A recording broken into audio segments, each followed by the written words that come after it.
Two twin sisters ask a young billionaire to save their father, but when he enters the old house, he's shocked to recognize who is lying in the bed. The autumn morning in New York brought that typical hustle of a big metropolis. Daniel Martin adjusted his Italian silk tie as he descended the steps of the imposing building where he had just closed yet another multi-million-dollar deal. At 35, his name appeared among the most promising entrepreneurs in the United States, owner of a fortune built with intelligence and persistence. "Sir." "Please, sir." Daniel turned around when he heard a child's voice calling out. Two identical girls, no more than 5 years old, were running toward him.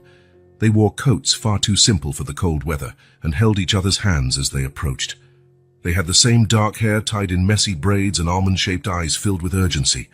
"Sir, please help our daddy," one of them said, extending her small hand to tug on Daniel's coat sleeve. Daniel glanced around in surprise. Where were these children's parents?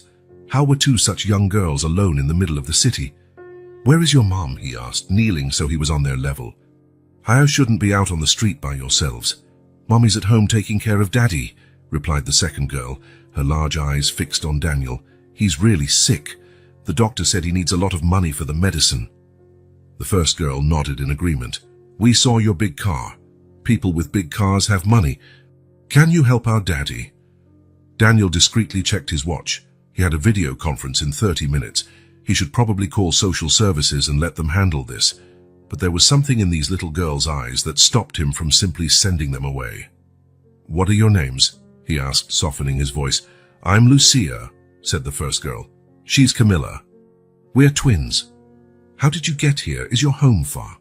"We ran away," Camilla confessed, lowering her voice as if sharing a secret. "Mommy was crying this morning. She was talking on the phone about not having enough money for Daddy's new medicine." "Our house is that way," Lucia added, pointing vaguely in one direction. "We know how to get back." Daniel hesitated. His common sense told him not to get involved, but he couldn't ignore two small children wandering alone through the streets. Besides, their mother must be desperate, looking for them. "All right, I'll take you home, and then we can see how to help your dad." "How about that?" The twins exchanged glances, as if consulting each other in a silent language only they understood, then nodded in unison. "Raphael," he said into his phone after a few seconds, "cancel my appointments for the next 2 hours." Something unexpected came up. The luxury car looked out of place in that neighborhood of old buildings and narrow streets. The girls sat in the back seat, wide-eyed, clearly impressed by the vehicle's interior. "There's a TV in the car," Lucia exclaimed, pointing to the built-in screen. "And the seats are so soft," Camilla added, running her little hands over the leather. "It's on that street," Lucia indicated a few minutes later, pointing to a narrow alley that barely fit the car. Daniel instructed his driver to stop, and they continued on foot. The twins ran ahead, occasionally holding his hands to guide him to a 4-story building whose faded facade spoke of better times. "It's upstairs," said Camilla, pointing to the staircase. "The elevator's broken." Daniel followed the girls up 4 flights of stairs. They moved quickly, used to the climb, while he wondered what kind of treatment could be so expensive that it drove 2 little girls to approach strangers on the street. Before they could even knock, the apartment door swung open abruptly, revealing a young woman with a distressed expression that immediately turned to relief. "Thank God," she exclaimed, crouching down to hug the girls. "Where were you? I looked everywhere." Then she noticed Daniel standing in the hallway, and her face went pale. "Who are you? Why are you with my daughters?" "They came up to me on the street," Daniel explained quickly. "They said their father is sick and needs help with treatment. I thought it best to bring them back." The woman visibly relaxed, gratitude replacing the suspicion in her eyes. "Thank you for bringing them back safely. I'm Elena Vega." She turned to the girls with a stern look. "What were you thinking? You know how dangerous it is to go out on your own." "But Mommy, he has a big car," Lucia justified with the flawless logic of a child. "You said on the phone you needed money for Daddy's medicine." Elena blushed, clearly embarrassed. "I'm sorry, sir. They overheard a conversation they shouldn't have. I appreciate you bringing them back, but we don't want to bother you." "Daniel Martin," he introduced himself, extending his hand. "And it's no bother at all." The girls looked at their mother with pleading expressions. "Can he see Daddy? Please." Eleanor hesitated, eyeing Daniel with a mixture of gratitude and distrust. "My husband is resting. He hasn't been well and—" "We brought help, Mommy," insisted Camilla. "Look at his watch. It's gold." Daniel couldn't help a faint smile at the girl's perceptive comment. Elena looked even more mortified. "Really, Mr. Martin, we appreciate your kindness in bringing the girls back, but please," he said gently, "if I could just have a moment with your husband." The girls mentioned a costly medical treatment. "Maybe I can help somehow." Elena studied him for a moment, as if trying to gauge his intentions, then sighed. "All right. Please, come in." The apartment was small, but impeccably clean and organized. Photos of the twins decorated the walls, along with framed diplomas and what seemed to be souvenirs from modest trips. On the living room table, medications were meticulously arranged next to a folder of medical papers. "The girls will stay with me while you talk to my husband," said Elena, holding the twins by their shoulders. "He gets tired easily." "I understand," Daniel replied, following her to the bedroom door. Elena knocked softly before opening. "Augusto, we have a visitor." The girls, well, it's a long story. She gestured for Daniel to enter, then closed the door, leaving him alone with her husband. The room was small, dominated by a double bed where a man lay propped up on pillows. The curtains were partially drawn, casting a gentle twilight over the space. The man appeared thin, his skin sallow from illness. When his eyes met Daniel's, time seemed to stand still. It was like looking into a mirror warped by time and disease. The silence that followed was almost tangible. Daniel felt his legs weaken. He leaned against the nearest wall, unable to look away from the man.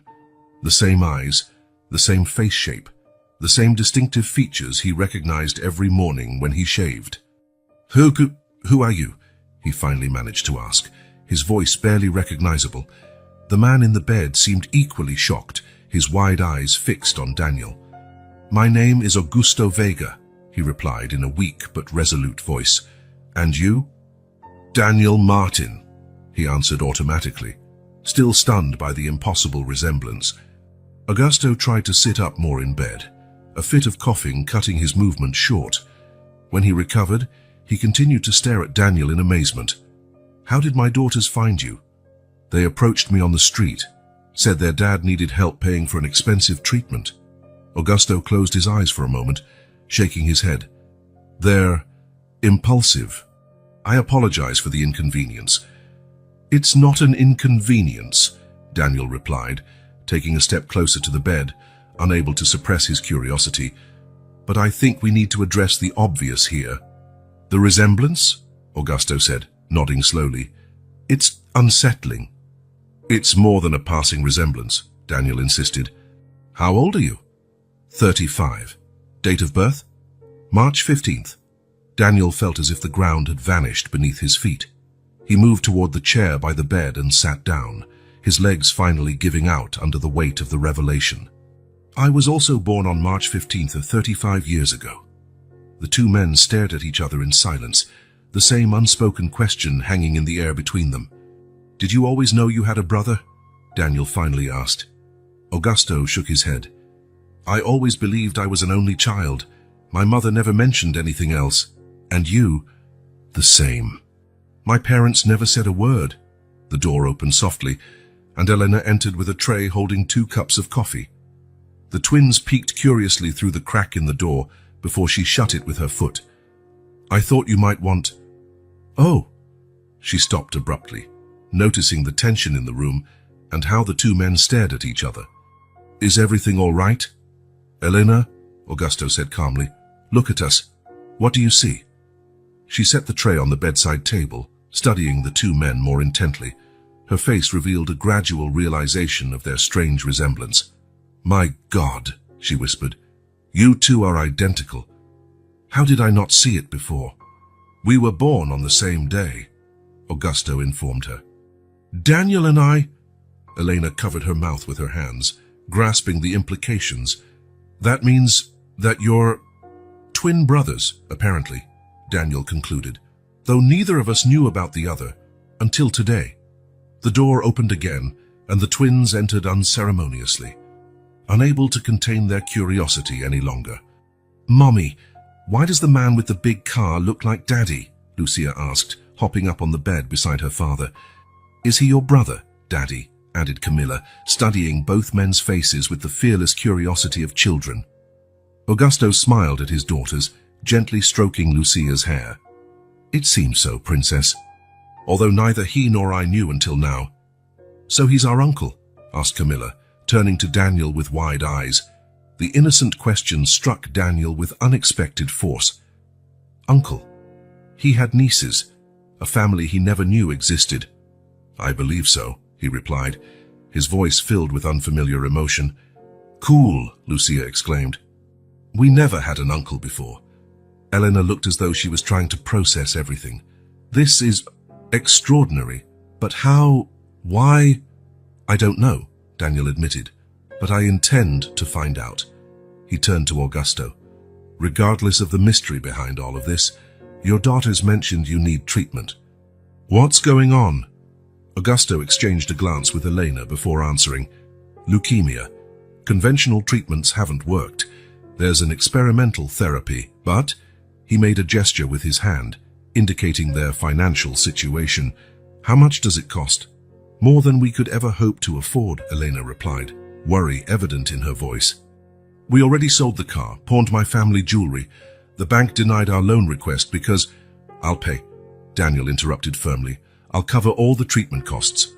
Elena and Augusto stared at him in astonishment. "We can't accept that," Elena automatically protested. "There's too much money, and even if you are, well, you only just met." "Precisely for that reason," insisted Daniel. "I've spent my entire life not knowing I had a brother. Now that I've found you, Augusto, I won't lose you to a disease that can be treated." The words came naturally, though Daniel could hardly believe he was the one saying them. He had always been methodical in his decisions, never impulsive. But now, facing this man who was his mirror image, these girls who shared his blood, he felt a certainty that transcended logic. "Please," he continued, looking at Elena. "Let me help." Augusto reached out and took Daniel's hand. "Thank you," he said simply, his voice charged with emotion. The twins cheered, jumping on the bed, until Elena gently told them to calm down. "Easy, girls. Your dad needs to rest." "I'll make some calls," Daniel said, pulling out his phone. "I know the best doctors. We can start treatment immediately." As he made the arrangements, setting up consultations with specialists and securing immediate access to the experimental therapy, Daniel observed the family's interaction. Augusto clearly adored his daughters, and they adored him. Elena showed the calm strength of someone who faces adversity without giving in. They were a close-knit family, bravely fighting a difficult battle together. And now, inexplicably, he was part of that family too. When he finished making the calls, he announced, "Everything's arranged. Tomorrow morning, a medical team will come here for a full evaluation. Then we'll start the treatment at the clinic." "That soon?" asked Elena, surprised. Daniel smiled slightly. "Let's say I have a few contacts. Will Uncle fix Daddy?" asked Camilla, coming closer to Daniel with hopeful eyes. Daniel crouched to her level. "I'll do everything I can," he promised, surprised by the sincerity of his own words. As the afternoon wore on, Daniel stayed with the family, learning more about them. Augusto had been a literature professor at a local university before his illness forced him to take leave. Elena worked as a nurse, ironically in oncology, allowing her to care for her husband at home, though it meant they relied on only one income. The twins had started school the previous year and loved drawing and listening to stories their father invented for them. It was a modest life, but rich in affection, so different from the lonely, business-focused existence Daniel led. "What about your mother?" Daniel asked Augusto once the girls were finally persuaded to go play in their room. "She never mentioned anything about a twin brother." "My mother passed away 2 years ago," Augusto replied. "Cancer as well, ironically. But no, she never said anything." "And your parents?"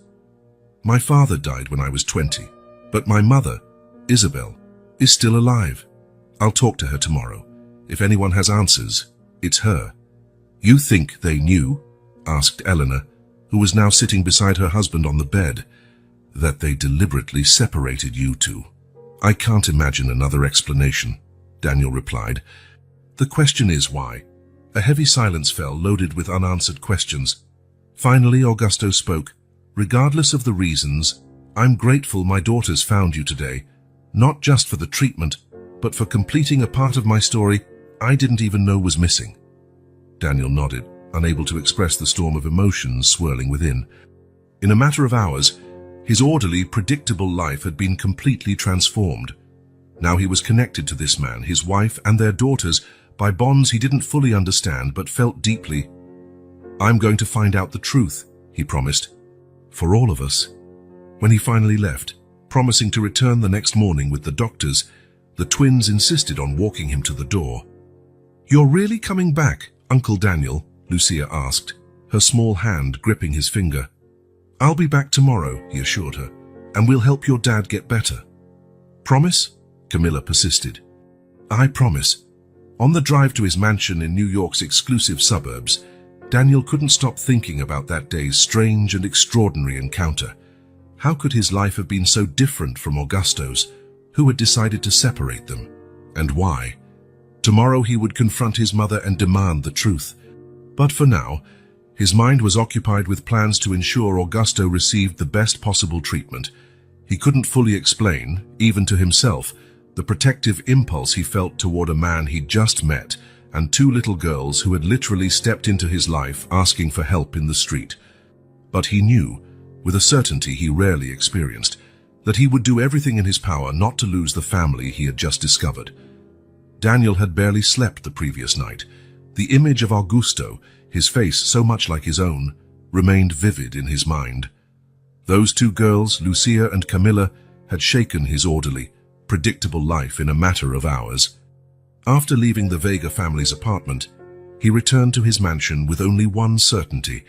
He needed to speak to his mother. Breakfast at the Martin residence followed the same ritual for decades. Isabel, now 65, sipped green tea in the glass-enclosed porch, observing the meticulously kept garden while flipping through the morning newspaper. She was so absorbed in her reading that she didn't notice her son's presence until he pulled the chair across from her. Daniel, what a surprise to find you home at this hour. I thought you'd be at the office early as usual. Isabel smiled, but her smile faltered when she noticed her son's grave expression. She knew him far too well not to see that something important was troubling him. Did something happen? She asked, setting the paper aside. Daniel studied his mother's elegant face. The years had treated Isabel Martin kindly. At 65, she still had the upright posture and watchful gaze that had always defined her. How could he begin a conversation that might shake everything they believed about their family? I need to ask you something, Mom, and I need you to be completely honest with me. Isabel raised an eyebrow, maintaining the composure he had always admired in her. Of course, son, what's going on? Daniel took a deep breath before continuing. Yesterday, I met a man named Augusto Vega.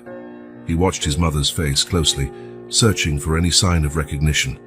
Isabel remained neutral, but her fingers tightened slightly around the cup of tea. And who is this man? Someone who could be my mirror image. A man exactly my age, with my face, my eyes, even the shape of my hands. A heavy silence fell over the porch. Isabel looked away for the first time, focusing instead on the garden outside. Mom, Daniel said more firmly. Who am I, really? Where did I come from? Isabel placed the cup on the table, her hands trembling slightly. For several minutes, she stayed silent, as though fighting an internal battle. When she finally spoke, her voice was laced with contained emotion. I've always feared this day, she said quietly. I hoped, naively, perhaps, that it would never come. What day, Mom? What are you talking about? Isabel raised her eyes to meet his, and Daniel saw something he had rarely witnessed before, vulnerability. The day you found out the truth, that you weren't born a Martin. The words hit Daniel like a physical blow.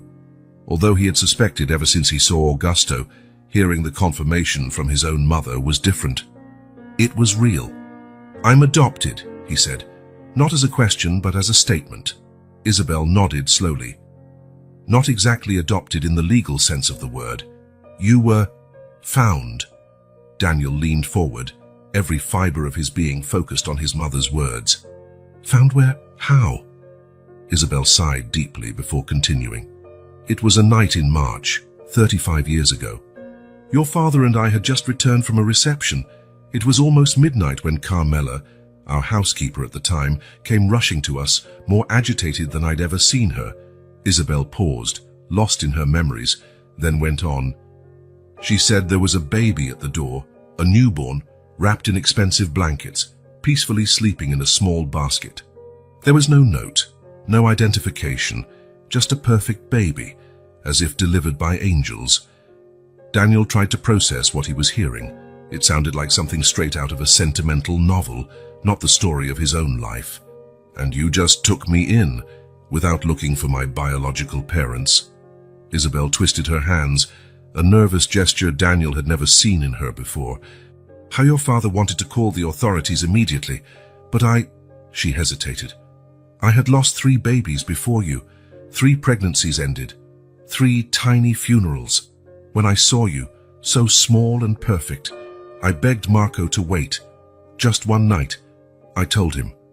Just to have you in my arms for a few hours. Silent tears began rolling down Isabel's cheeks. One night turned into 2 days, then a week.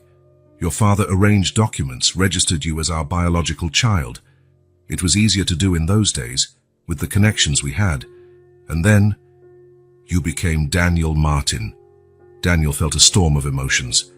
Anger, confusion, betrayal, and at the same time a strange understanding of the desperation of a woman who had lost so many children. Why didn't you ever tell me? He finally asked, his voice hoarse. Isabel dabbed her tears with a linen napkin. At first it was because you were too young to understand. Then we feared the truth would push you away from us.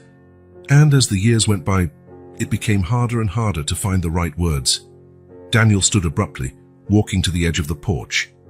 He needed space, air, and there was never any clue about who left me there. No hint. Isabel shook her head. Just the blankets and the basket. They were of good quality, indicating whoever left you had means. But nothing that could identify them. And no one ever came looking for me. Never, Isabel confirmed. Over time, we assumed maybe your biological parents had died, or they were very young and unable to raise you. Daniel sat back down, his mind racing. Augusta, he murmured to himself. He must be my twin brother. We were born on the same day. We share the same face. But why were we separated? Why was I the one left at your door and not him? Isabel seemed as perplexed as her son. I had no idea there could have been another baby. The basket was small, meant for just one child. A sudden thought struck Daniel. Carmela, is she still alive? Yes, Isabel replied. She retired 15 years ago but still lives in the same neighborhood. I keep in occasional contact with her. I need to talk to her, Daniel decided. Maybe she remembers a detail you and Dad overlooked. Isabel nodded slowly. She was always very observant, more than any of us. Where are the blankets? The basket? Did you keep anything? In the attic, Isabel answered. I kept everything in a trunk. I never had the heart to throw them away, even when your father insisted we destroy all evidence. Daniel stood again, this time with purpose. I need to see those items, and then I'll talk to Carmela. Isabel took his hand, stopping him. Daniel, I'm sorry for not having the courage to tell you sooner, for keeping this secret for so long. Daniel looked at the woman who had raised him, who had loved him as a son his entire life. The anger he felt moments before began to subside, replaced by a deeper understanding. You're my mother, he said simply. That doesn't change. The words seemed to calm Isabel, who nodded with tears in her eyes.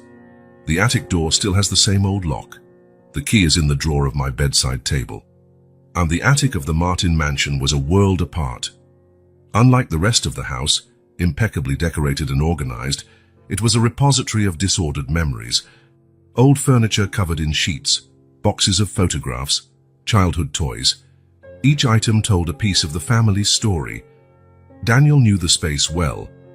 As a child, He often hid there during the endless parties his parents hosted.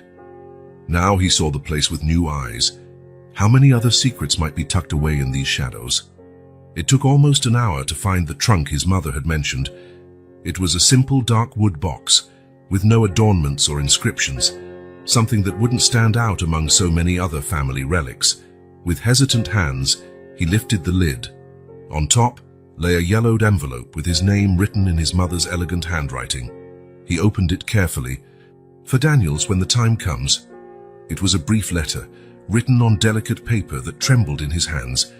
"My dear son, if you are reading this, then I have finally found the courage to share the truth we've hidden for so long. I don't know what age you'll be when you discover it, nor how you'll react. I can only hope you'll understand that every decision we made was driven by the immense love we felt for you from the very first moment. You came into our lives like a miracle when we had lost all hope.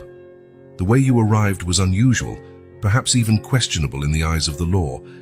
But to a mother with a broken heart, you were a second chance I couldn't refuse. I saved the few belongings that arrived with you, not as a reminder of your origin, but out of respect for a story that began before us. Perhaps someday these objects will help you find answers we can't give. No matter what you discover, know that you will always be our beloved son. Blood may define biology, but love defines family."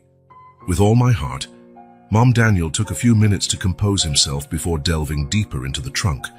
Underneath the letter, he found exactly what Isabel had described: a set of fine silk blankets in a pale blue hue, delicately embroidered with a floral pattern at the edges.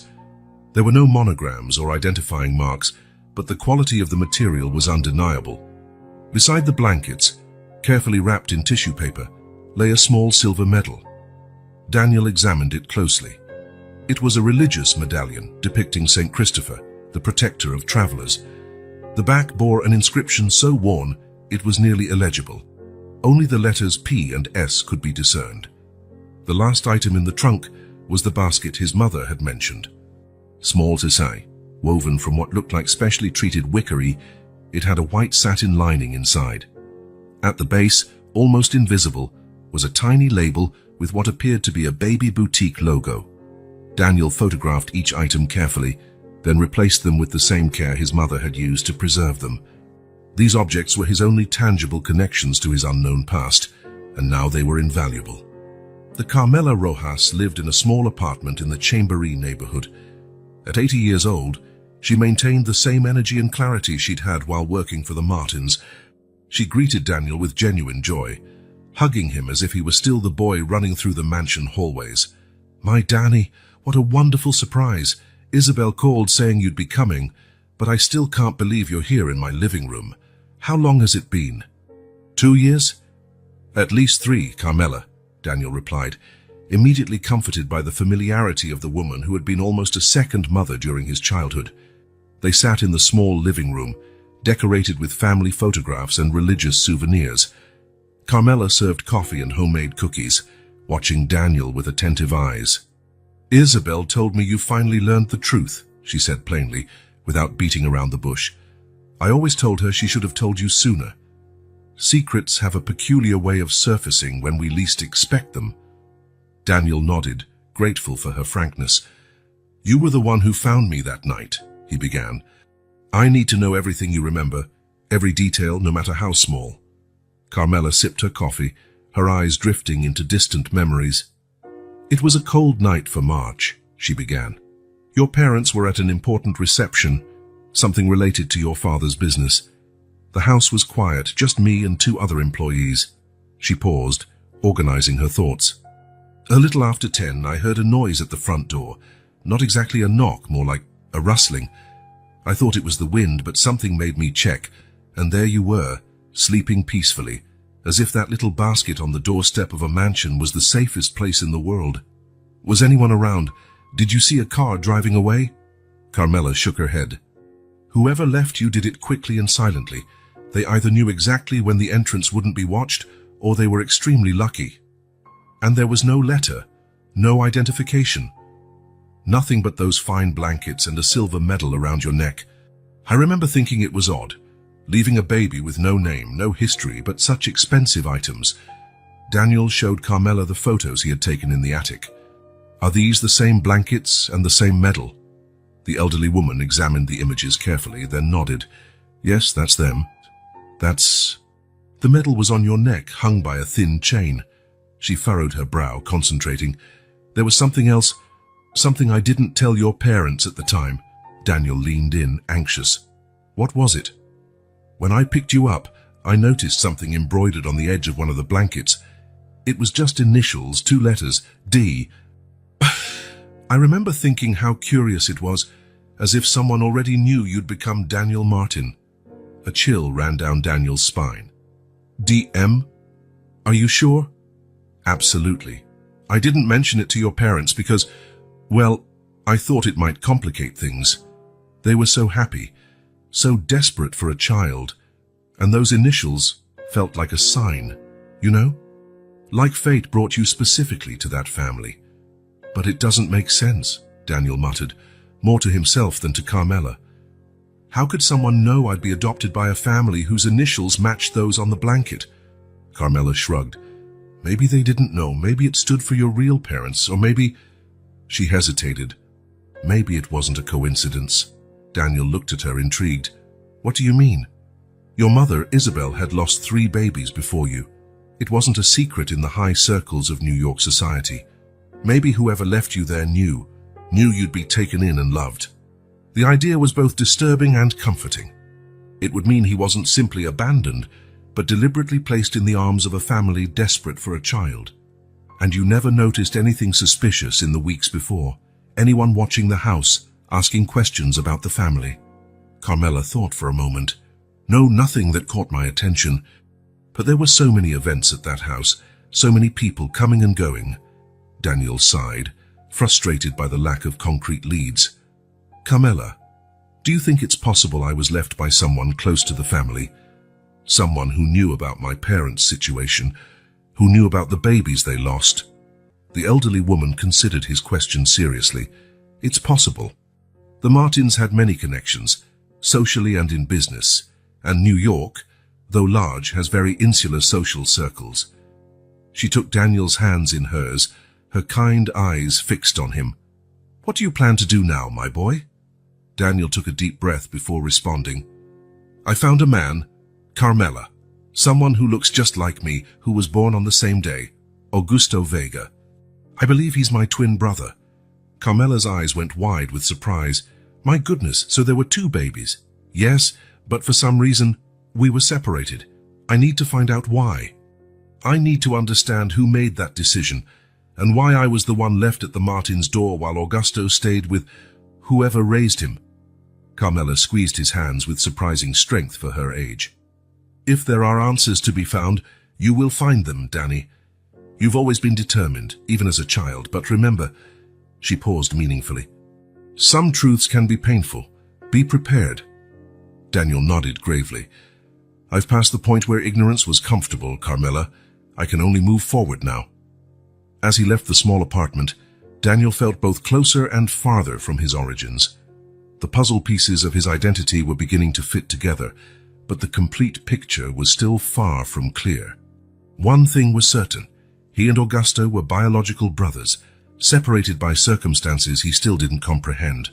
And while Daniel was left at the door of a wealthy family, ensuring him a privileged life, Augusto followed a completely different path. The mystery deepened. Why was Daniel left behind? Who had made that decision?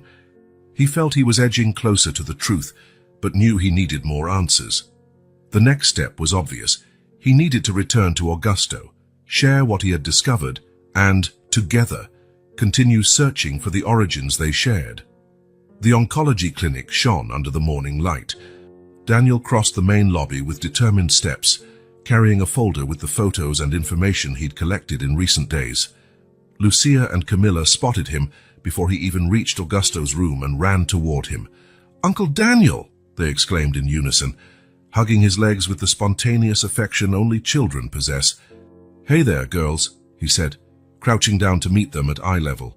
"How's your dad today?" "Better," Lucia replied, her eyes sparkling. "The doctor said the new medicine is working." And he ate pudding for breakfast, added Camilla, as though that were the most important sign of recovery. Eleanor appeared in the hallway, her face showing signs of sleepless nights, but with a genuine smile upon seeing Daniel. "They won't stop talking about the uncle who brought them gifts yesterday," she commented, referring to the books and games Daniel had sent to keep them entertained during their father's hospitalization. "Can I talk to Augusto alone for a moment?"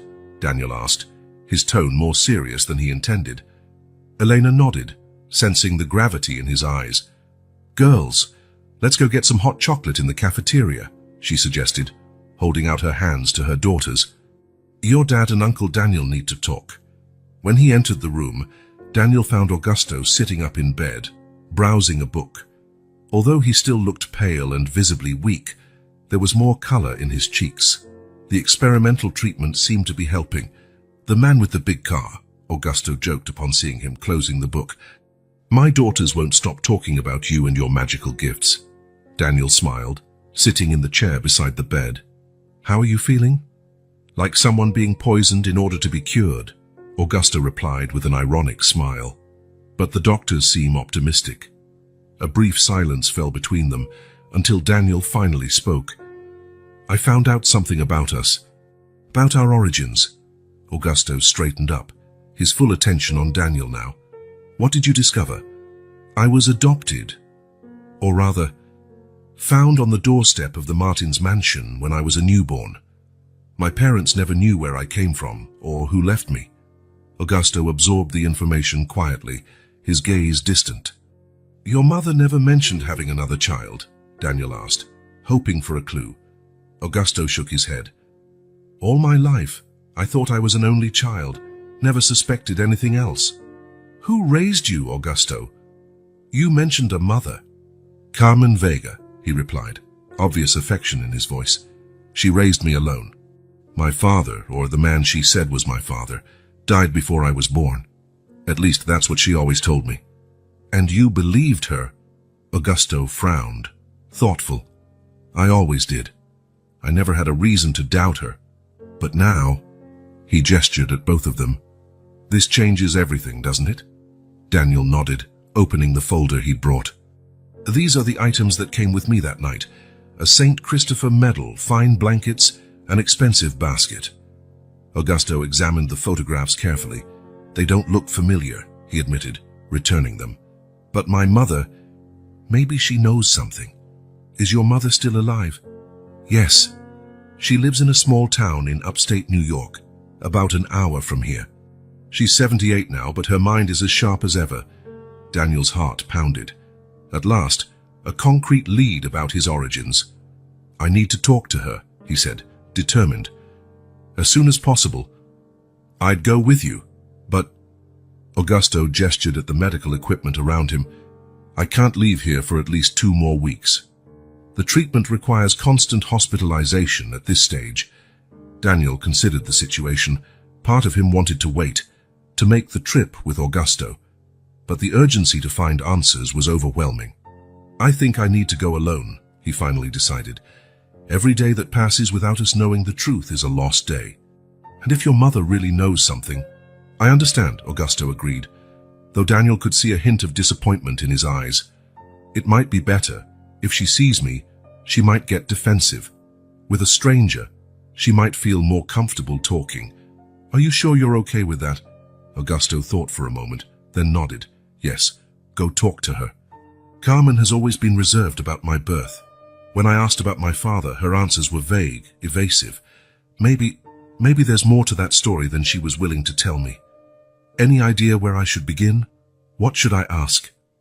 "Be direct," Augusto advised. "My mother respects people who go straight to the point. Show her the photos. Tell her what you've discovered. She might be shocked at first, but if she knows something, I believe she'll talk." Daniel wrote down the address Augusto provided, along with some directions on how to reach the small house upstate. "When do you plan to leave?" Augusto asked. "Tomorrow morning," Daniel replied. "I see no reason to delay. You can stay at Miss Pilar's inn. It's simple but clean. Tell her you're my friend and she'll take good care of you." As Daniel rose to leave, Augusto grasped his arm. "Daniel, thanks. Not just for the treatment, but for seeking these answers, for wanting to find out who we are. "We're brothers," Daniel answered simply. "In some way, I've always felt like something was missing in my life. Now I know what it was." The two men shared a moment of silent understanding. Despite having grown up in completely different worlds, an invisible bond united them, one that was now beginning to take form and substance. "Keep your phone close," Daniel advised. "I'll call as soon as I learn anything." Augusto nodded. "And don't let her change the subject," he added. "My mother is a master at dodging questions when she doesn't want to answer something." As Daniel left the room, he found Elena and the twins in the hallway, the little ones savoring their hot drinks. "Everything all right?" Elena asked, concern obvious on her face. "Yes," he replied, offering a reassuring smile. "Actually, it might be about to get even better. I'm heading upstate tomorrow to speak with Augusto's mother." "Alone?" Elena asked, surprised. "Augusto can't leave his treatment now, and I feel like I can't wait. Every day matters." Elena studied his face for a moment, then nodded. "If you find something that helps us understand this connection between you, well, that's important for all of us." Leaving the clinic in the bright sunlight, Daniel felt a renewed sense of determination. The truth was close, hidden in the memories of a woman who raised one of the twins while the other was left at strangers' doors. Why this choice? What motivated the separation? Tomorrow, perhaps, he would begin to uncover the answers. The small town in upstate New York seemed frozen in time. Narrow stone streets, old houses with flower-adorned balconies, and a church dominating the main square formed a nearly idyllic backdrop. Daniel parked his car at the village entrance, preferring to walk the rest of the way, following Augusto's directions. Carmen Vega's home was at the end of a quiet road, slightly removed from the other houses. It was a simple two-story building, painted white, with window boxes filled with red geraniums. A small, well-tended garden spread out front, revealing the owner's dedication. Daniel hesitated before knocking.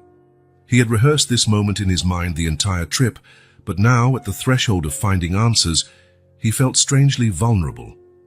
Taking a deep breath, he knocked 3 times.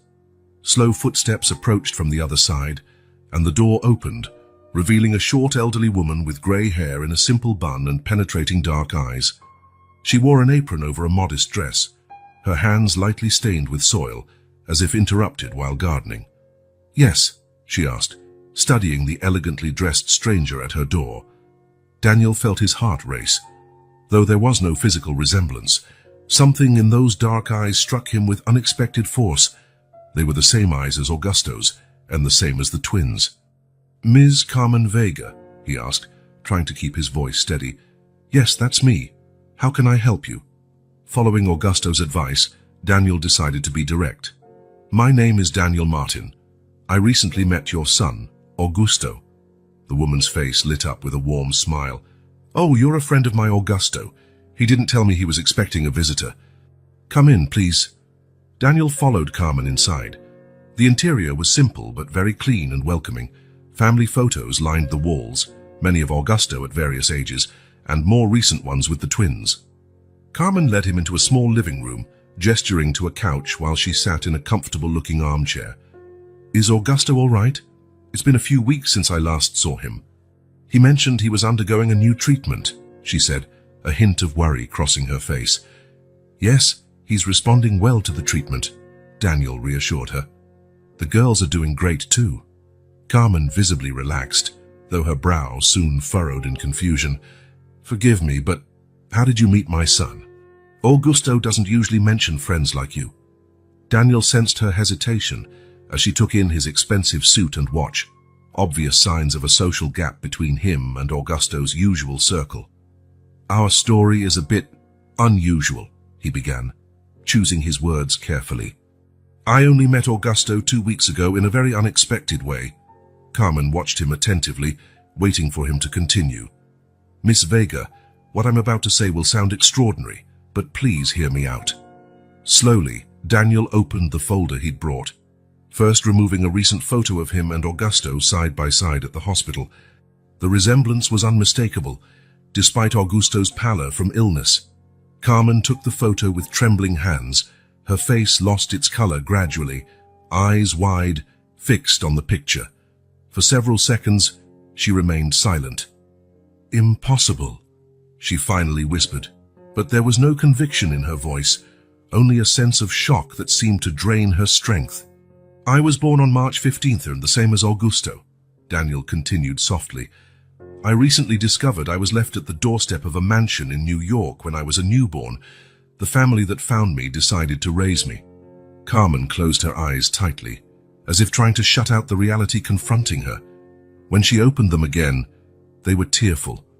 "How did you find us?" she asked, her voice barely audible.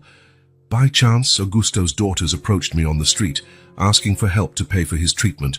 When I first saw Augusto—" "Those girls," Carmen murmured, shaking her head. "So impulsive, like their dad." She returned the photo with trembling hands and rose slowly, walking to an old china cabinet in the corner of the room. From a lower drawer, she took out a small carved wooden box. When she sat down again, her movements were that of someone carrying a heavy burden. 35 years carrying this secret," she said, placing the box on the coffee table. 35 years waking up every morning with the same question, "Did I make the right choice?"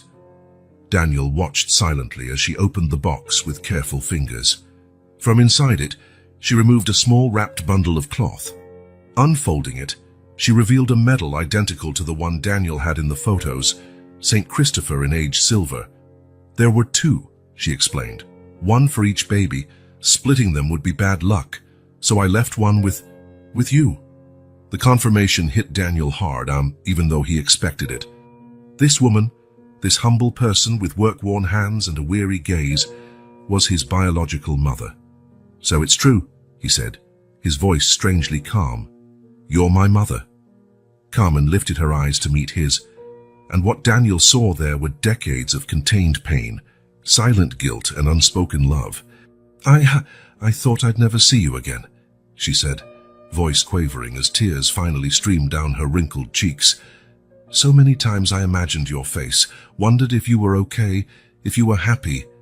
Daniel felt a lump in his throat. He'd imagined this moment countless ways, with anger, accusations, demands for explanations. But in the face of this woman's obvious suffering, all he felt was deep compassion.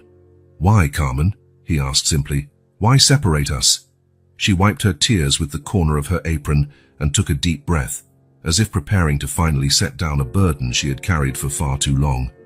"I was very young," she began. "Only $19, working as a maid in a wealthy family's home in New York. Their eldest son returned from college abroad during the summer. We were young, reckless. By the time I found out I was pregnant, he'd already gone back to his studies." Carmen paused, gathering the strength to continue. "I told his parents, hoping, I don't know what, compassion, maybe. They fired me the same day, said their son had a bright future ahead, that I was just a distraction. They offered me money to go away quietly." "Did you accept it?" "No," she replied with unexpected dignity. "I refused the money and returned here to this small town, to my parents' house. They took me in, though they felt shame at having an unmarried pregnant daughter back then." Daniel nodded, encouraging her to continue. "When I discovered it was twins during the birth, I nearly lost hope. How could I raise 2 children alone, with no resources, no husband? My parents were old, barely supporting themselves." She ran her fingers over the medal in her hand, as if its touch brought the memories more vividly. "For weeks, I tried. I swear I tried. I nursed you both, slept only when you slept. But things got worse. No money for enough food, no money for diapers. Augusto got sick. Then you did. The doctor said without proper care." Her voice trailed off there, but she gathered herself again. "One night, I made the hardest decision of my life. If I couldn't give both of you a decent life, maybe I could save at least one. I remembered the Martin family, not my former employers, but I knew them by sight. I knew they couldn't have children, that the wife cried around the house because of it. They were wealthy. They could give you everything I never could." Daniel listened intently, understanding the pain and logic behind her choice. "So, unable to raise both sons, I made a desperate decision. I kept Augusto and left you on the mansion's doorstep, hoping you'd have a better future. I put the medal on you so that, if fate ever wanted it, you could find each other." Tears now streamed freely down her aged face. "I've been tormented by guilt ever since. Every one of Augusto's birthdays, I wondered how you were celebrating yours. Every Christmas, I imagined the gifts you might be getting. Not a day went by that I didn't think of you, wondering if I'd done the right thing." A heavy silence filled the small room. Carmen seemed to have aged 10 years just by reliving these memories. Daniel processed it all, feeling a swirl of emotions: grief for the separation, empathy for a desperate young mother, gratitude for finally knowing the truth. "Why did you choose Augusto to stay with you?" he finally asked. "Why not me?" Carmen gave a sad smile. "I didn't choose. Until the last moment, I didn't know which of you I'd let go. But on the night I made the decision, you were sleeping soundly while Augusto was crying non-stop. I thought it would be easier to leave with a sleeping baby, a decision made in the desperation of the moment." Daniel let out a ragged sigh. Such a small detail, a baby sleeping, another crying, had determined the entire course of their lives. "And what about our father?" "He never knew. I tried to contact him one last time before separating you. I found out he'd married a young woman from a good family and was building a political career. My letter was returned unopened." Daniel nodded, absorbing this information. There was no resentment in his voice when he asked, "What was his name?" "Francisco Alvarez," Carmen answered. "I don't know what happened to him after that. I never tried to find out again." Daniel recognized the name. It belonged to a former government official, now deceased. The irony didn't escape him. While he grew up as the son of an influential family, his biological father had been part of the same social circle, completely unaware of his son's existence. Gazing at the woman before him, Daniel realized there was no room for bitterness, only understanding. What Carmen had done was an act of desperation and, in its own way, of love, a sacrifice that cost her decades of silent pain.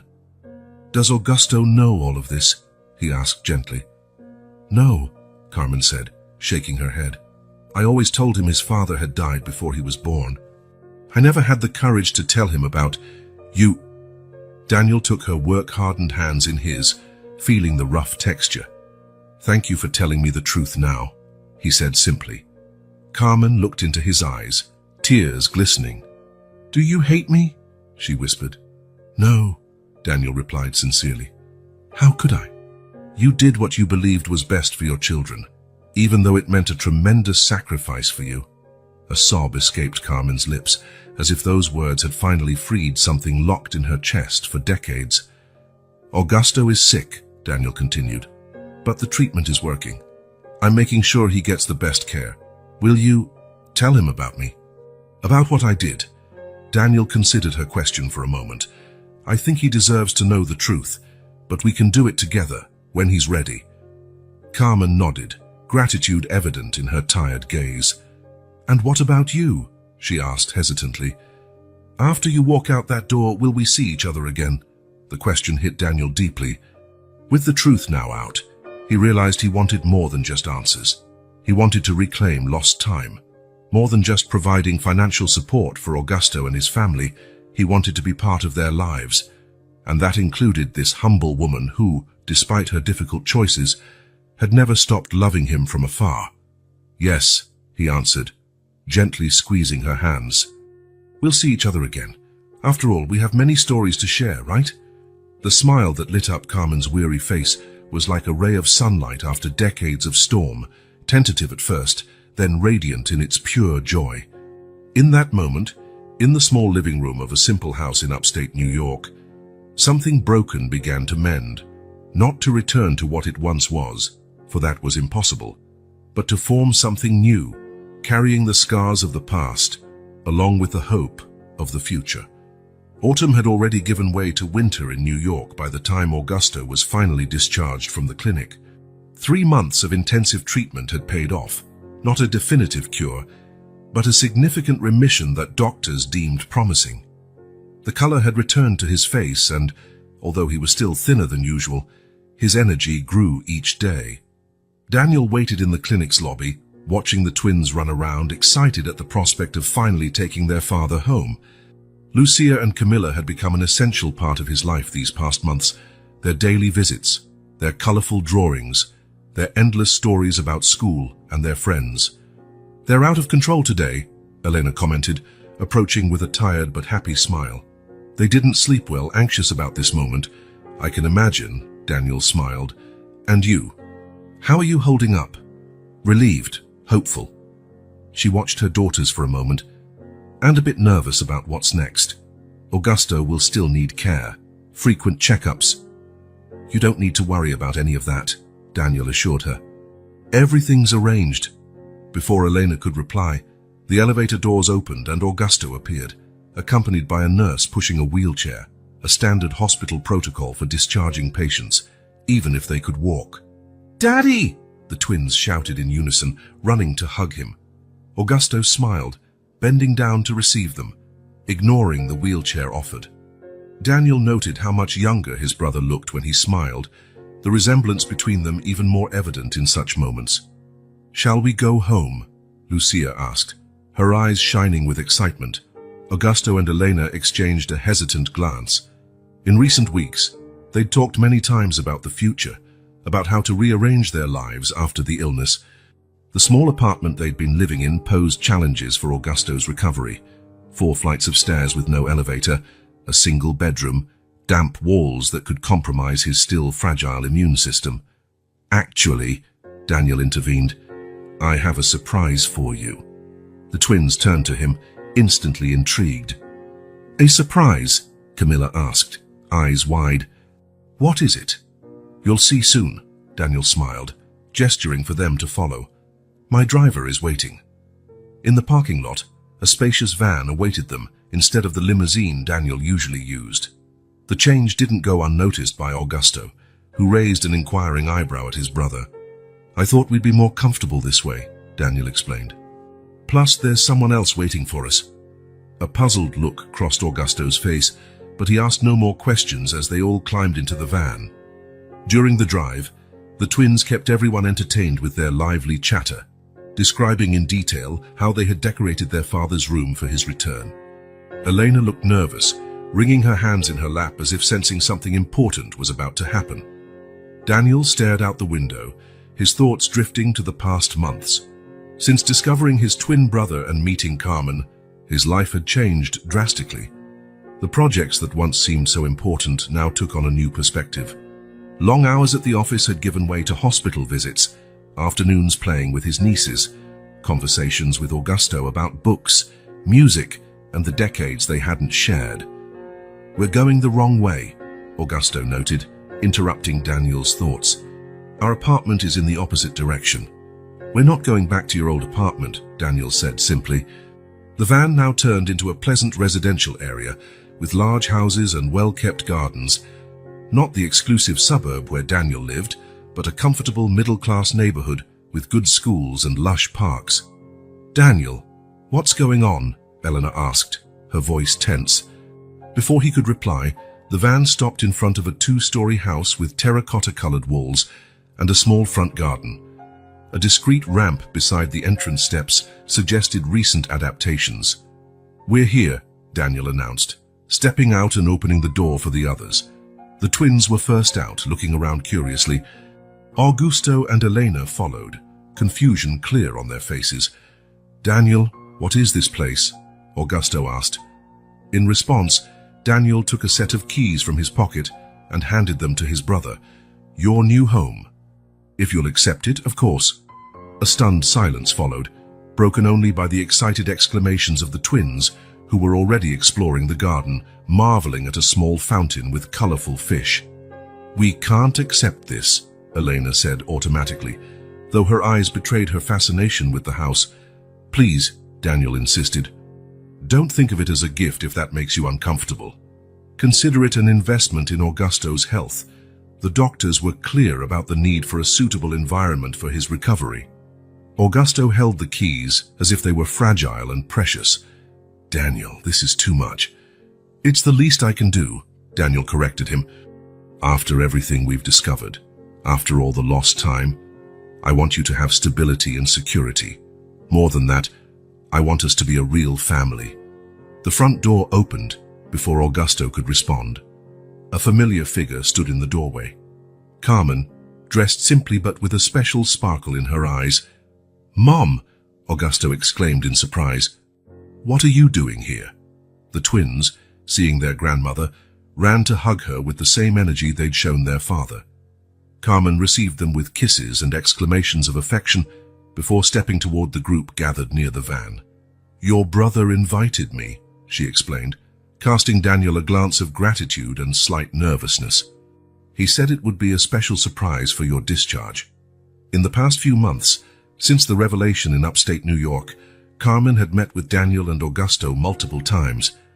Their initial meetings were challenging, filled with conflicting emotions, especially for Augusto, who had to process not only the existence of a twin brother, but also the truth about his birth and why they were separated.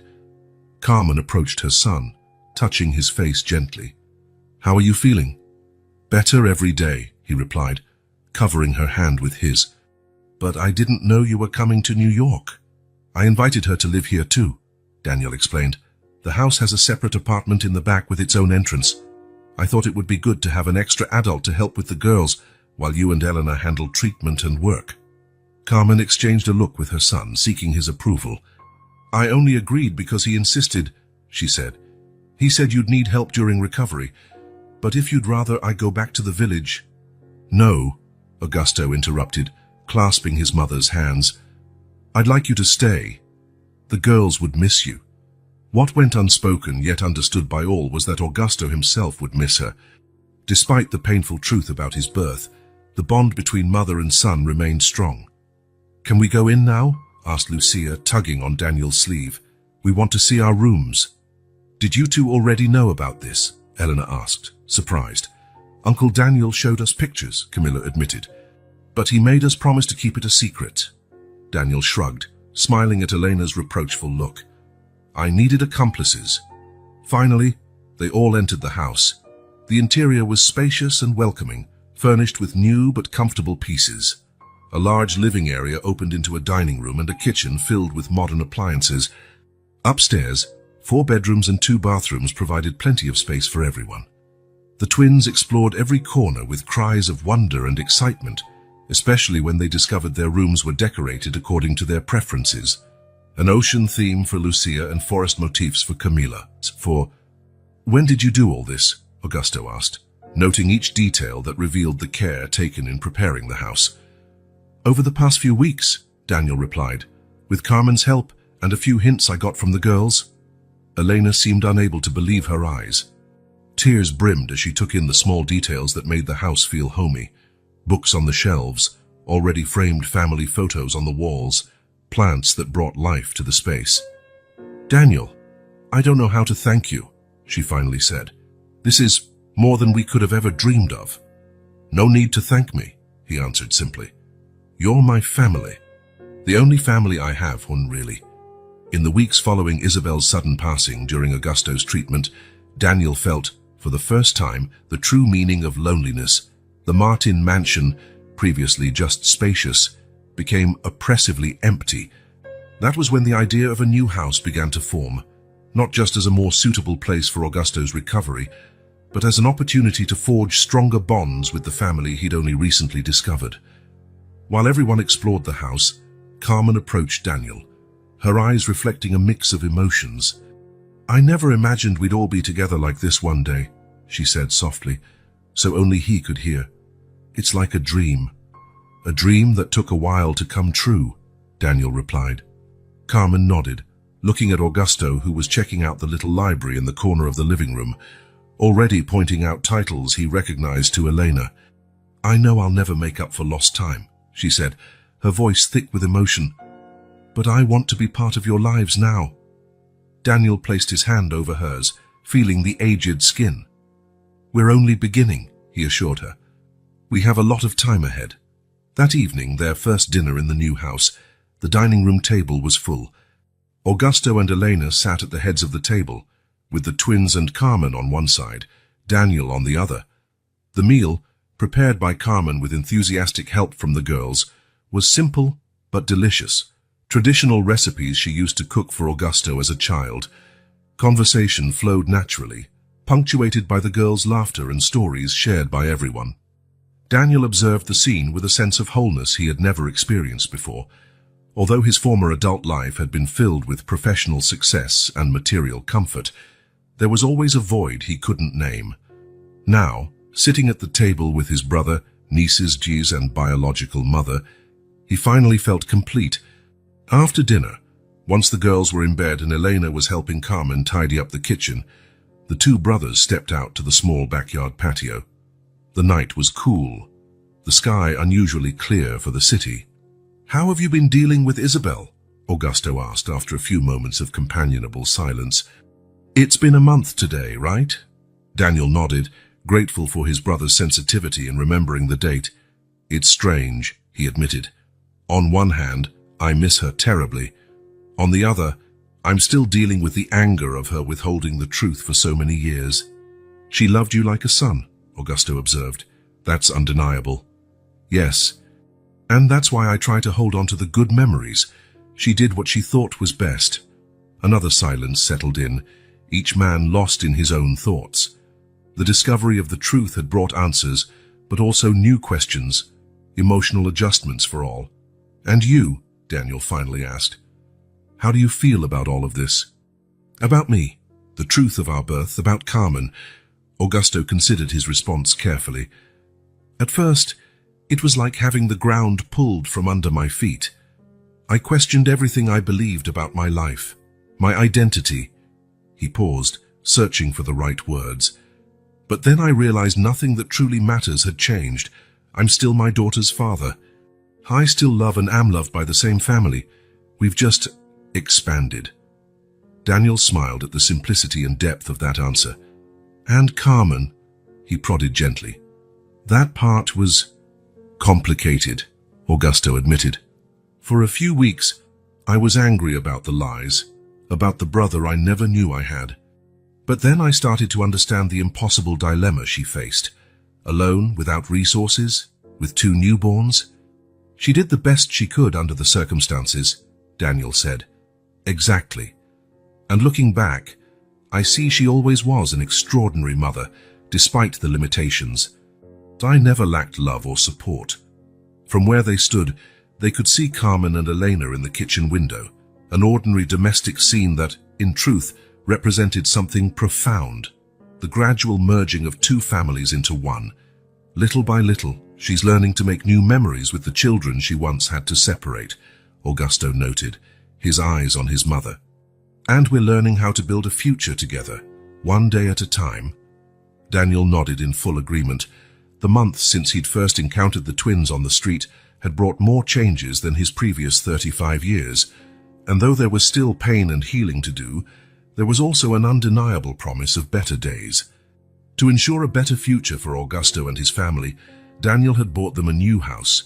But what he had truly accomplished was far more precious, rebuilding a family that fate had torn apart and securing a chance at new beginnings for them all.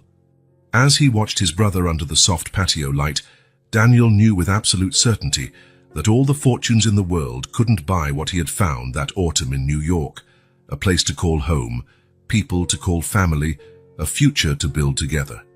Spring arrived in New York in a burst of color and fragrance.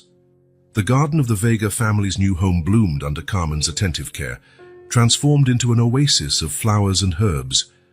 The twins loved helping their grandmother, always returning inside with muddy hands and proud smiles at each new blossom. 5 months had passed since the move to the new house. Life seemed to have found a peaceful and promising rhythm. Augusto responded well to the treatment and had even managed to return to teaching part-time at the university. Elena continued as a nurse, now at a hospital closer to home, allowing her to spend more time with the family. The twins adapted quickly to their new school, making friends and charming their teachers with their intelligence and creativity. Daniel visited them nearly every day. More than a benefactor, he had truly become part of the family. Sunday dinners turned into a tradition, with everyone gathering around the table to share weekly updates. For someone who had spent most of his adult life nearly alone, focused solely on business. Those moments represented a precious discovery, the feeling of belonging, of having a place where he was welcomed simply for being himself. One April morning, Daniel accompanied Augusto to yet another routine checkup at the clinic. They planned to have lunch afterward, maybe visit a new contemporary art exhibit that had just opened downtown. Augusto seemed well, his complexion normal again, his weight almost back to normal. Even the hair he'd lost during chemotherapy had started to grow back. "How are things at the university?" Daniel asked as they waited in the clinic's reception area. "Surprisingly good," Augusto replied. "The students have been wonderful. They organized a welcome-back reception for me, with banners and everything. Pretty embarrassing," he added with a grin, "but very moving. And your book. Have you managed to make progress?" Augusto had been working for years on a book about contemporary American literature, a project his illness had forced him to pause. "Yes, finally. The publisher agreed to extend my deadline to next year, giving me enough time to finish the last 2 chapters. Their conversation was interrupted when a nurse called Augusto's name. Daniel promised to wait right there, already skimming a magazine on architecture while his brother went for the exams. Time passed faster than he expected, lost in thought and the occasional article. It was only when nearly 2 hours had gone by that concern set in. Routine checkups never took that long. He stood up, heading toward the information desk, when he spotted Dr. Morales, the oncologist who had overseen Augusto's treatment from the start. "Mr. Martin," the doctor called, his expression far too serious for Daniel's comfort. "Would you come to my office? I'd like to discuss your brother's exam results." Daniel felt his chest tighten, that unmistakable sense that something was wrong. He followed the doctor down the silent hallway, trying to read his expression for any clues. In the office, he found Augusto already seated, pale-faced, his eyes fixed somewhere beyond the window. Only then did Daniel realize something was seriously amiss. "Please have a seat," Dr. Morales indicated, settling behind his desk. He waited for Daniel to sit beside his brother before continuing. "As you know, we've been closely monitoring Augusto's response to the treatment over the past months. Initially, we saw very encouraging results. The implied but hung in the air like a dark cloud. However, these latest tests show that the disease is starting to progress again," the doctor went on, his tone professional but kind. "The cancer cells have developed resistance to the protocol we were using." Daniel looked at Augusto, who remained silent as if he had already heard this part of the conversation. "What are the options?" Daniel asked, his mind already switching to problem-solving mode, as it always did in crises. Dr. Morales clasped his fingers on the desk, choosing his words carefully. "We can try other chemotherapy protocols, but given the resistance now evident, the chances of success significantly decrease." "What about beyond chemotherapy?" Daniel pressed. "There must be other approaches, experimental treatments, and something—" "There is one option," the doctor agreed, "which I believe is the most promising at this stage." He paused, looking directly at Augusto and then at Daniel. "Augusto needs a bone marrow transplant. Without it, his condition may worsen rapidly in the coming weeks." The news hit Daniel like a punch. "A transplant? A compatible donor? All the complexities and risks involved. What's the likelihood of finding a compatible donor?" he asked, trying to keep his voice steady. "Normally, we start by looking among siblings, since that offers a roughly 25% chance of compatibility. In your case, being identical twins means near-perfect compatibility." "You're genetically identical." Daniel exchanged a glance with Augusto, who finally seemed to snap out of his silent trance.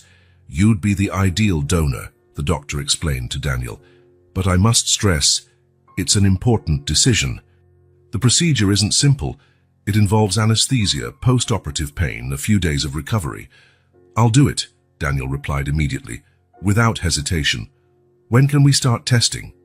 Dr. Morales looked slightly taken aback by his quick response. "We need to confirm compatibility with specific analyses, even in identical twins. It's just protocol, but essential. We also need a thorough evaluation of your health to ensure you're fit to donate." "Then let's do it right away," Daniel insisted. "Today, if possible." "Daniel," Augusto finally interjected, his voice low, You need to think about this.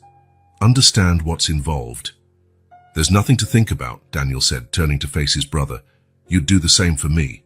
Dr. Morales observed the interaction with both clinical and human interest. I suggest you both talk it over calmly. We can schedule the preliminary tests for tomorrow, which gives you time. No, Daniel interrupted firmly. If there are any tests we can do today, I want to do them. Every day counts, right? The doctor nodded slowly, recognizing the determination in Daniel's eyes. There are a few basic tests we can do right now. I'll arrange for you to be seen immediately. When the doctor left to make arrangements, the brothers were left alone in the office. A heavy silence fell. You don't have to do this, Augusto said at last. Yes, I do, Daniel answered simply, and I want to. We've only known each other for a year, and they've been the most meaningful months of my life, Daniel finished. Besides, we share the same DNA. Technically, we've known each other since conception. The attempt at humor elicited a faint smile from Augusto. How will we tell Elena and the girls? Augusto asked, worry evident in his voice. They thought the worst was over. With honesty, Daniel replied, but also with hope. Because we do have a real reason for hope, Augusto. If the doctor is right, I'm the perfect donor for you. The following days were an emotional roller coaster. As Daniel had anticipated, Eleanor received the news with the composure of someone who understood medical realities, but also the fear of losing the man she loved. The twins were spared the scarier details, told only that their father needed a special medicine that Uncle Daniel could provide. Carmen, however, carried extra guilt, believing that somehow separating the twins at birth might have contributed to Augusto's illness. Daniel spent hours reassuring her that leukemia had nothing to do with the past and was simply a cruel twist of fate. As expected, the tests confirmed a perfect match between the twins. Daniel underwent a battery of exams confirming his excellent health, ironically, in better shape than most men his age, thanks to recent lifestyle changes prompted by his newfound family. 2 weeks after the initial diagnosis, Daniel found himself in a hospital room, preparing for the bone marrow extraction procedure. Augusto had already been hospitalized for 3 days, undergoing an intense chemotherapy regimen to eliminate his diseased marrow before receiving his brother's. Nervous? Asked the nurse as she checked his vitals. A little, Daniel admitted, but mostly anxious for everything to go well. It's a beautiful thing you're doing for your brother, she commented, adjusting the heart monitor. Not all relatives agree so readily.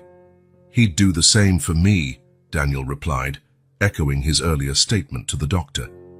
It was a certainty he carried, even though he'd only known Augusto for such a short time. When the doctors came to wheel him into the procedure room, he found Eleanor waiting in the hallway. I came to wish you luck, she said, giving him a brief hug, and to say thank you, again. Take care of the girls, he replied, trying to keep a light tone. Tell them Uncle Daniel will bring ice cream when this is all done. Elena nodded, her eyes shining with tears she tried to hold back. Augusto asked me to tell you something, she added. He said, tell him now we'll have even more in common. Daniel smiled, understanding the reference. After this procedure, Augusto would literally carry part of Daniel inside him, his blood cells, his marrow. Are you sure about this, Daniel? Elena asked one last time, her voice gentle. Absolutely, he replied without hesitation. He's my brother, there's no question. And the surgery was a success, both for Daniel and for Augusto. The marrow collection went smoothly, and Augusto's infusion took place without adverse reactions. Now came the most critical phase, waiting to see if his body would accept the new cells and begin producing healthy blood. During recovery, Daniel spent more time than ever at the family's house. Although his own recovery was relatively quick, a few days of discomfort and localized pain, he chose to stay close to his brother, who faced a far more delicate and risky process. The twins became his unofficial nurses, insisting on bringing him water, extra pillows, or simply sitting beside him to tell stories or show him their latest drawings. Uncle Daniel, look what I made, Camilla announced one afternoon, presenting a colorful picture. It's us at the park when you get better. Daniel studied the artwork with the utmost seriousness. Stick figures represented the whole family, Elena and Augusto holding hands, Carmen nearby, and the twins between Daniel and Augusto. All of them had enormous smiles. "It's beautiful, Camilla," he said sincerely. "I'm going to hang it in my office." "Really?" she asked, her eyes shining. "Cross my heart," he promised, feeling a wave of affection at how natural uncle sounded now. Camilla, once more reserved than her sister, now called him uncle as effortlessly as breathing. It warmed his heart in ways he never imagined possible. In the days that followed, while Augusto remained isolated in the hospital, shielded from any infection as his immune system rebuilt, Daniel took on an even more active role in the family. He drove the girls to school, helped with homework, learned to cook simple meals with Carmen, and even accompanied Elena on her daily visits to Augusto whenever the children stayed under their grandmother's care. One evening, after putting the twins to bed, Daniel found Carmen on the back porch, gazing at the stars while sipping a cup of tea. "They're finally asleep," she asked, offering him a chair beside her. "After 3 stories and a promise that tomorrow we'll go to the zoo," Daniel confirmed with a tired but contented sigh. Carmen observed him with a gentle smile. "You're good with them." "They make it easy," he answered modestly. "They're extraordinary kids." They fell silent for a few moments, enjoying the calmness of the night. "You know," Carmen began, speaking thoughtfully, "when I left you at that mansion so many years ago, my biggest fear was that you'd grow up in a cold family that gave you material things but not love." Daniel considered her words carefully. "Isabel and Marco were good parents in their way," he replied. "I never lacked affection, even if they showed it in more reserved ways. Yet, you have such a capacity to love, to give of yourself," Carmen observed. "Look at everything you've done for Augusto and for the girls. It's not just about money, it's about family. A real family." Daniel recognized the truth in her statement. He wasn't just providing financial help, he was truly becoming part of that family. Every bedtime story for his nieces, every conversation with Carmen about the past, every planning session with Elena about Augusto's future care, all of it was transforming him, integrating him, completing him in ways he'd never experienced. "They are my family," he said simply. "You all are my family." Carmen nodded, her eyes shining with unshed tears. "Augusto is going to be fine," she said with a mother's unwavering conviction. "Because of you, my son has a second chance." "We all have a second chance," Daniel corrected her gently. "A chance to be the family we should have always been." In the quiet of that starry evening, Daniel felt a peace he had never known before. The path ahead was still uncertain. Augusto's recovery would be long and potentially complicated, but he felt an unshakable certainty in his heart. He was no longer alone, and never would be again. Summer arrived in New York in all its intensity. The city's dry heat drove people to seek any available shade, and the Vega family's garden was no exception. The large tree in the center of the backyard offered perfect shelter from the relentless August sun, and beneath it, a table was set for Sunday lunch. 6 months had passed since the transplant, and Augusto's recovery exceeded all medical expectations. His body accepted Daniel's cells without complications, and his latest exams showed no sign of the disease. Though doctors still spoke cautiously of remission rather than cure, there was tangible optimism at each appointment. Daniel arrived punctually for lunch, as he did every Sunday, carrying a bottle of red wine and a mysterious package he handed directly to Carmen, instructing her to hide it until after dessert. The matriarch smiled conspiratorially, storing the package in the pantry, before returning to the final meal preparations. Uncle Daniel. The twins sprinted toward him as soon as they saw him enter the garden. Even at 5, their distinct personalities were clear. Lucia, endlessly energetic and insatiably curious. Camilla, more observant and thoughtful but equally affectionate. "Did you bring a surprise?" Lucia asked, trying to peek into his pockets. "You're always suspicious of me," Daniel joked, pretending to be offended. "Because you always bring something," Camilla answered with the flawless logic of a child. "Not today," Daniel lied with a smile that revealed the opposite. "I came just to enjoy your company." Augusto watched them from the table, where he was helping Elena arrange the silverware. The sun highlighted the grey threads that had appeared prematurely in his beard after treatment, but it also illuminated the healthy smile on his face.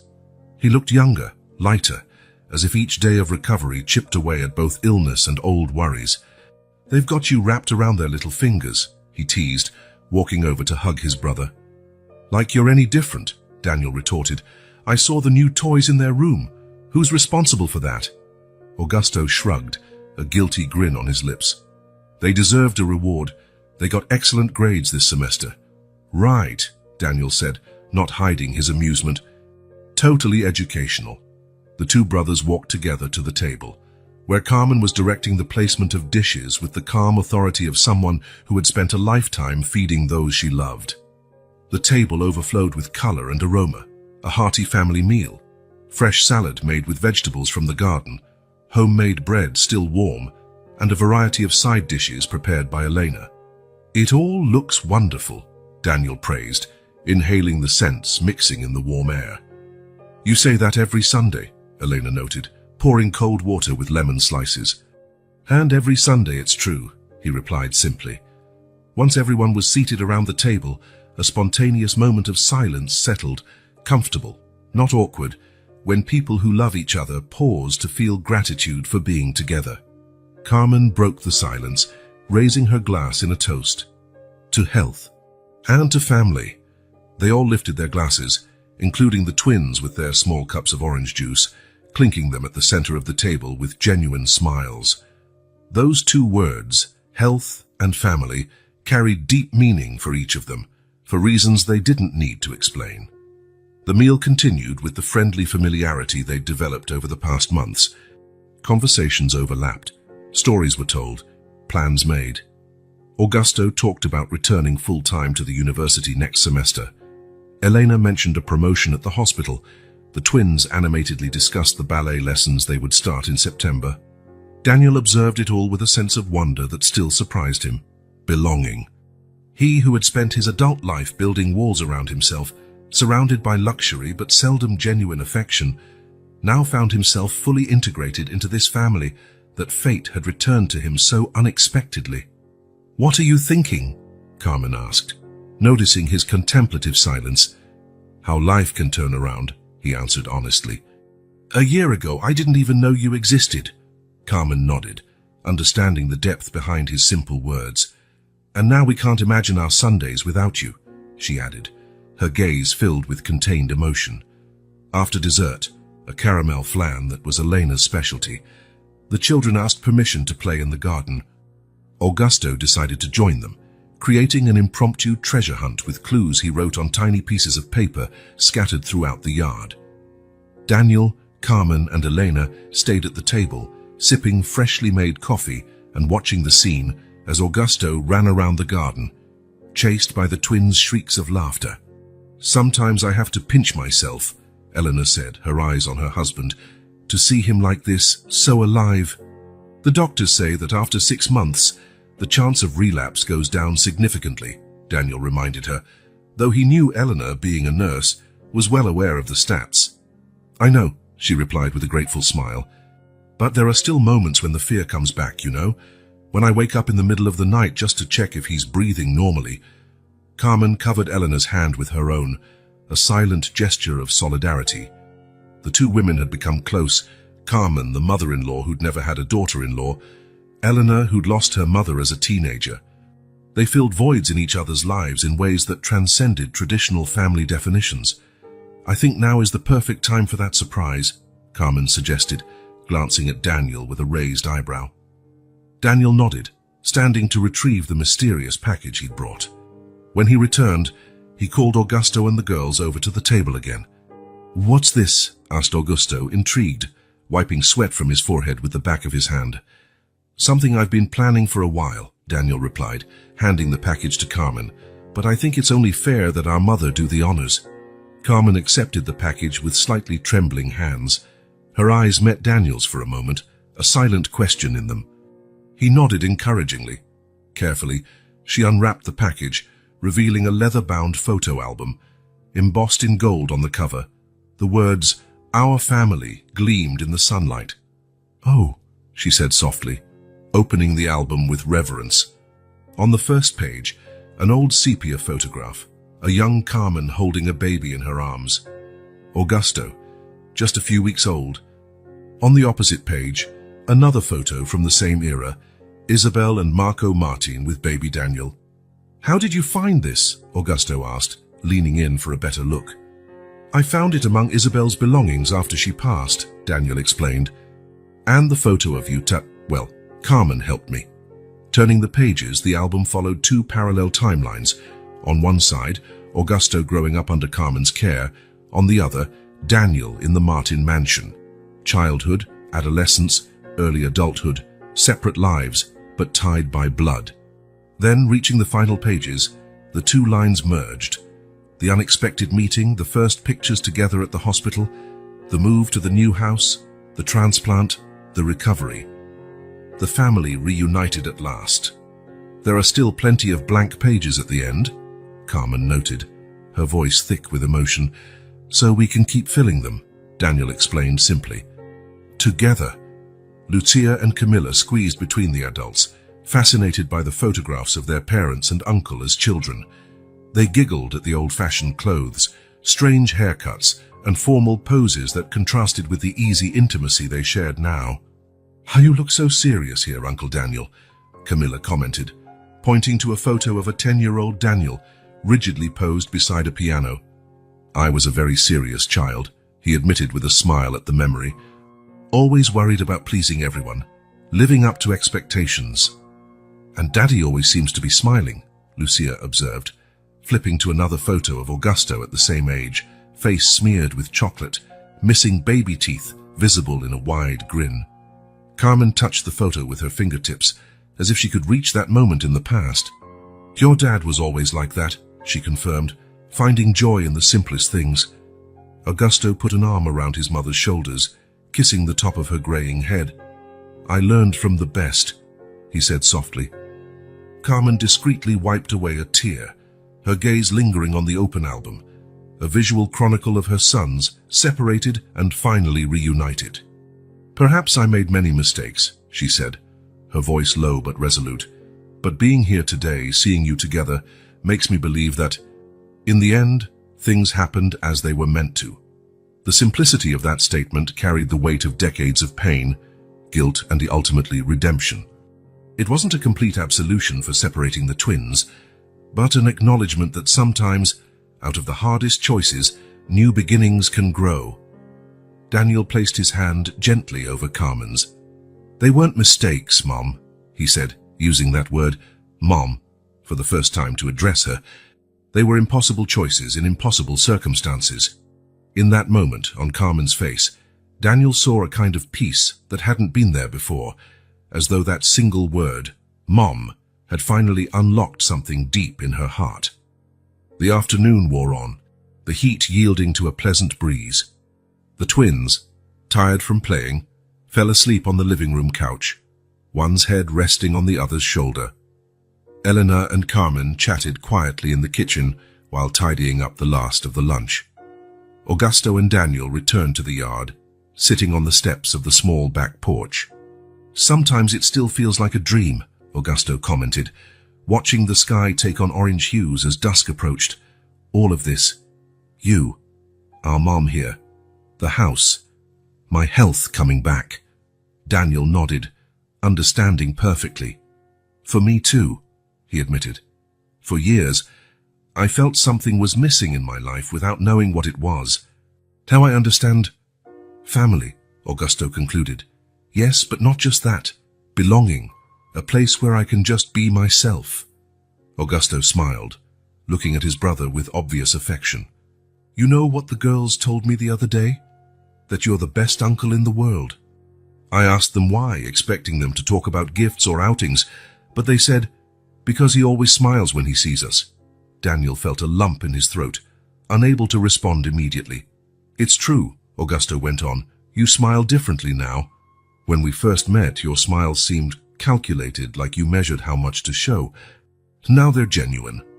"I never really had reasons for genuine smiles before," Daniel confessed. "I had success, recognition, money. But I came home to an empty house every night. Glancing around at the yard where the twins had played for hours, the warmly lit house where Elena and Carmen chatted, his brother beside him, Daniel felt a deep, unwavering certainty. He belonged here. The successful businessman who had built a financial empire now understood a truth no business book could teach. True wealth lay not in his fortune, but in the family that against all odds, he had managed to rebuild. "What are you thinking?" Augusto asked, noticing Daniel's thoughtful silence. Daniel smiled, one of those genuine smiles his brother had just mentioned. "How rich I am," he replied simply. Augusto raised an eyebrow, an ironic smile on his lips. "Well, that's not really news to anyone." Daniel laughed, shaking his head. "Not that kind of wealth," he clarified. "The real kind." Augusto nodded, understanding without further explanation. The two brothers remained side by side, enveloped in a comfortable silence, as the sun began to set over the city. Inside the house, they could hear the soft voices of Elena and Carmen, the occasional clink of dishes being put away, and the distant sound of the twins stirring from their nap. Ordinary sounds, everyday moments, simple yet infinitely valuable. And that was enough. More than enough, it was everything.